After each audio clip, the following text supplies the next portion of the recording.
En Côte d'Ivoire, l'Organisation des Nations Unies pour l'alimentation et l'agriculture FAO veut réduire la facture annuelle d'importation en riz et en produits halieutiques. À cet effet, des projets ont été engagés pour l'autosuffisance alimentaire car 700 milliards de francs CFA d'importation ont été enregistrés dans ces deux spéculations, selon le représentant résident de la FAO à l'occasion de la Journée mondiale de l'alimentation le 16 octobre 2022. Cette nouvelle est une bonne chose dans la mesure où ça va permettre à ce que la Côte d'Ivoire limite ses importations comme vous l'avez annoncé. Ceci dit, quelles sont les possibilités opérationnelles? Il va falloir que la Côte d'Ivoire pratique ce que nous appelons les restrictions volontaires au commerce de ses biens. Et en amont, la Côte d'Ivoire doit développer les capacités productives. La culture du riz, la Côte d'Ivoire puisse essayer dans la mesure du possible de pratiquer des politiques de subvention, réduire les droits de douane sur les importations de ces intrants. Face au défi de la souveraineté alimentaire, la Côte d'Ivoire vise des stratégies innovantes permettant de contenir la volatilité des prix des intrants agricoles et d'augmenter l'offre dans le respect des exigences du développement durable.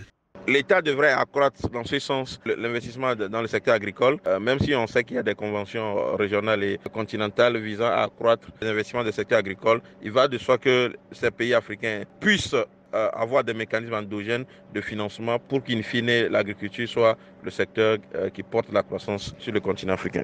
Un rapport du ministère ivoirien de l'Agriculture fait savoir que 14 produits primaires ou dérivés, dont le riz et le manioc, participent en volume pour plus de 90% de la quantité totale de disponibilité alimentaire nationale. En juillet 2022, la Côte d'Ivoire avait lancé pour 87,6 millions d'euros un projet agro-industriel d'envergure afin de réduire ses importations alimentaires.